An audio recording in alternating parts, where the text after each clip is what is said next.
Now, the important thing with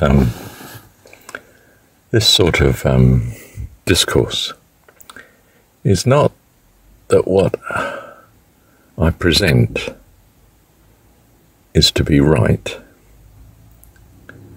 but that it helps you to arrive at what you feel is right.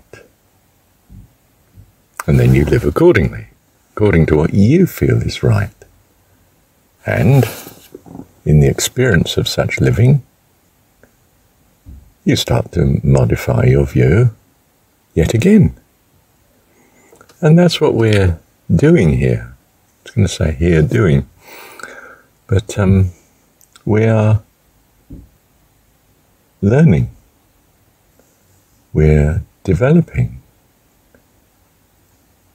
And in trust, I assume we are honing in on having the values of God. And what I mean now by God is whatever your God is going to be ultimately. I mean, you have a view of your God now, they are the values you have. And you ascribe these, the good values to his being as you see it. But these adjust through time, both with what we hear, and what we see in the world, and what we experience in our living, what we do, and the results that we seem to get from it. We adjust our values, and therefore our view of God. And my trust is, ideally I think, that view of God hones in on the eternal of God. I have to qualify that because I don't feel that God himself is unchanging, because he's in community with us and with the host of heaven. And that means he's constantly experiencing and adjusting and creating into the new. So, except in the good way, I feel my God is unchanging, he's faithful and true. But also in the good way, he's the God of change. Creation is change, you see? He's the God of creation. God of love. Love is to nurture and to preserve, but the nurturing is to develop, isn't it? To help, to encourage into some future state which is even more preferred, if you like. So, these talks that I've given here and continue, it seems, to give, are not to be treated as some end in themselves, but an encouragement, ideally in my mind, an encouragement to anyone who has ears to hear, to be encouraged in living true to their God, heart, soul, mind and strength, that they may the more efficiently and quickly move towards, I was going to say an eternal state, but that eternal state to me is not some fixed, finite limit. I really feel my God is unlimited, like the universe appears to me.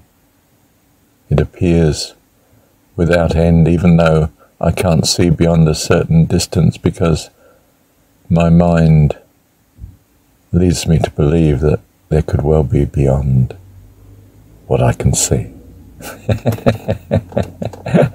Yes, well, that's quite reasonable, I think. Bless you. Lord bless you. Thank you, Dad.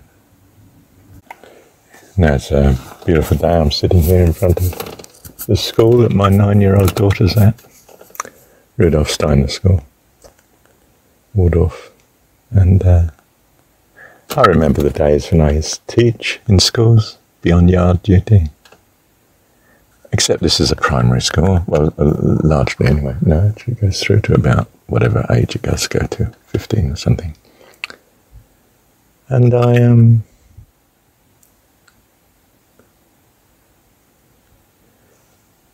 but it's a beautiful sunny morning and you see the kids coming and the parents at their best, loving their kids, hoping their kids have a good day, and kids loving parents but launching into the day. They're young ones, most of them. And some say hello, and many are too shy, and some don't want to say hello. And some are far away anyway. And I don't impose, I don't insist on saying good morning to all of them, but anyone who wants to say good morning, I love responding to. And from a while, the world is an absolutely beautiful place.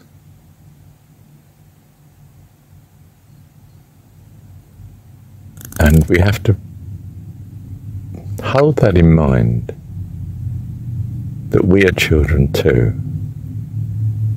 and God cares for all of his children.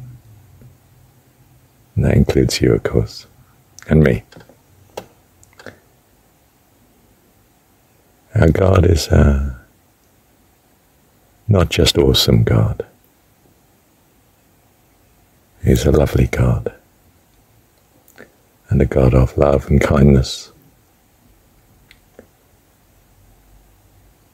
And each of his children are a treasure to him.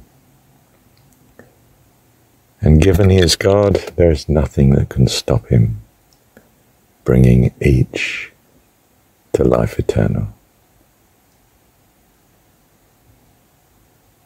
My trust is that that is who he is and what his purpose is, because that's what I want to believe. And that want has presumably sprung from the values that I understand that I have. In that sense, you see, it's my God. My God, both in the sense that in my imagination, he is the God that would be lovely and perfect and wonderful. And my hope is that in some sense this is the ongoing reality, even beyond myself and my view.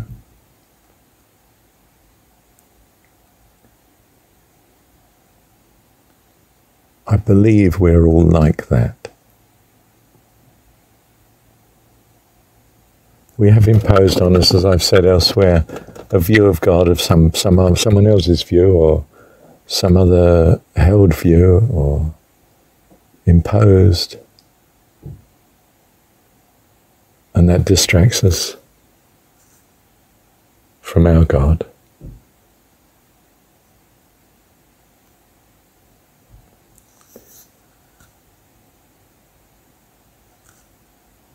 I don't say you can't love someone else's God.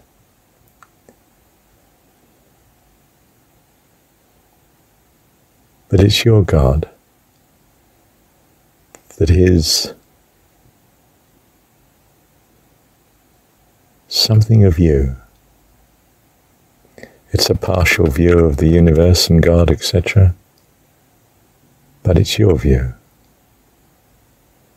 And it's what, for instance, my God treasures. All these children that I see here have a partial view of the reality they're in. I don't think they will have the same view. Pretty sure they don't.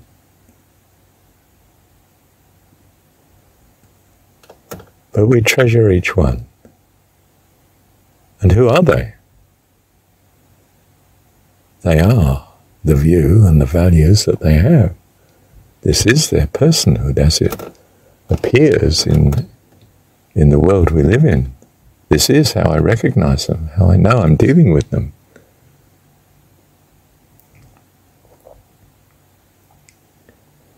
So you too are loved,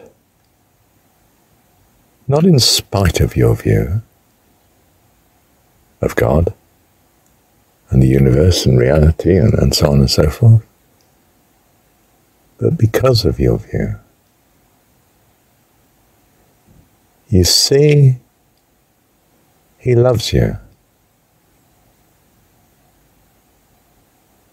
Love does not come to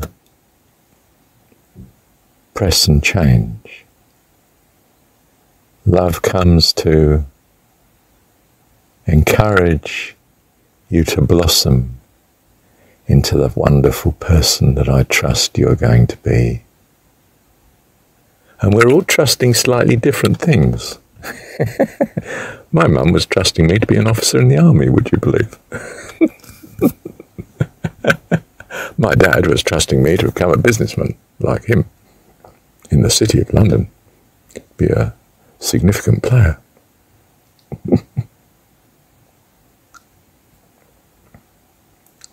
And my trust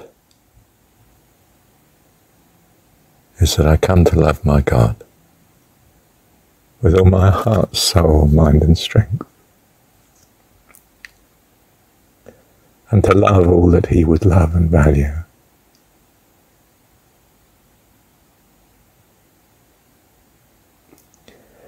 And I know this is essentially what I am because I've got tears flooding in my eyes. Which means I've touched on some inner truth in me that speaks. Perhaps you've had these experiences too. I guess I almost certainly assume that you have.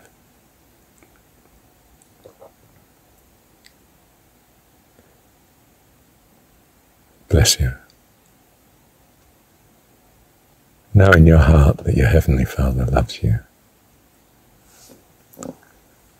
You won't go far wrong. On the contrary, you'll hurtle towards life eternal.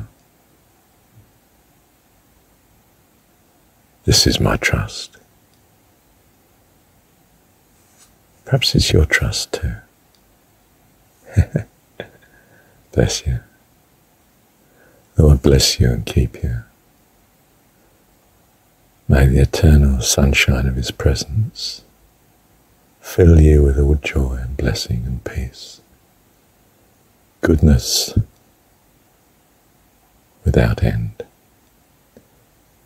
May you have grace and favour ever in His sight and in the sight of all those whom you love and all those that you don't love. No, hang on. I think I want you to love everybody. But yes, all those that you don't love too. Because how will they grow without your love and care? So we can't turn away from them. Love conquers all.